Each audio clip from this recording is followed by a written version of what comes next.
शेतकरी कर्जमाफी दिव्यांगांसाठी सुरू केलेलं अन्नत्याग आंदोलन स्थगित केल्यानंतर आता बच्चू कडू यांनी गंभीर आरोप केलाय। आंदोलन मागे घेण्यासाठी आपल्यावर दबाव होता। अमरावतीतील 2 आमदार आंदोलन दडपण्यासाठी प्रयत्न करत होते असं बच्चू कडूंनी म्हटलंय। त्यांच्या या आरोपानंतर अमरावतीमधले ते आमदार कोण याची राज्यात चर्चा सुरू झाली आहे। आंदोलन मागे घेण्यासाठी आपल्यावर दबाव होता। आंदोलन दडपण्यासाठी 2 आमदारांनी प्रयत्न केले। बच्चू कडूंचा खळबळजनक आरोप चर्चेला उधाण। शेतकरी दिव्यांग आणि लाडक्या बहिणींसाठी 7 दिवस प्रहारचे अध्यक्ष बच्चू कडू यांनी अन्नत्याग आंदोलन केलं। अखेर शिवसेनेचे मंत्री उदय सामंत यांनी शिष्टाई करत आश्वासन दिल्यानं कडूंनी आंदोलन स्थगित केलं। मात्र आंदोलन स्थगितीनंतर आता कडूंनी एक नवा आरोप केला। आंदोलन स्थगित केल्यानंतर आपल्यावर वेगवेगळ्या माध्यमातून सरकार दबाव आणत असल्याचा खळबळजनक आरोप कडू यांनी केला।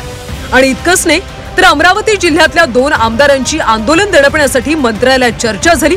ही माहिती एका उच्चपदस्थ अधिकाऱ्याने दिल्याचं कडू यांनी म्हटलंय।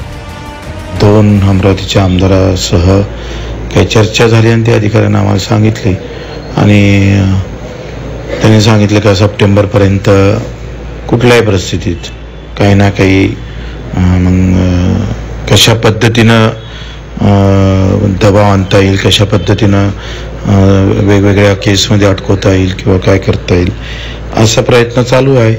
आणि खाली निर्देश दिलेले आहे का बाबा जे असेल ते काढा।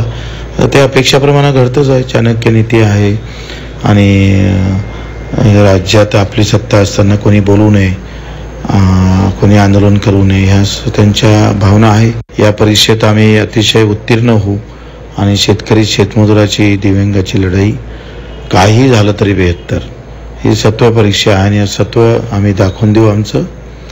आणि आमच्या डोक्यातला जो विचार आहे लढण्याचा तो या सगळ्या कष्टकरी समाजासाठी आम्ही तो प्रचंड ताकदीने उभा करू।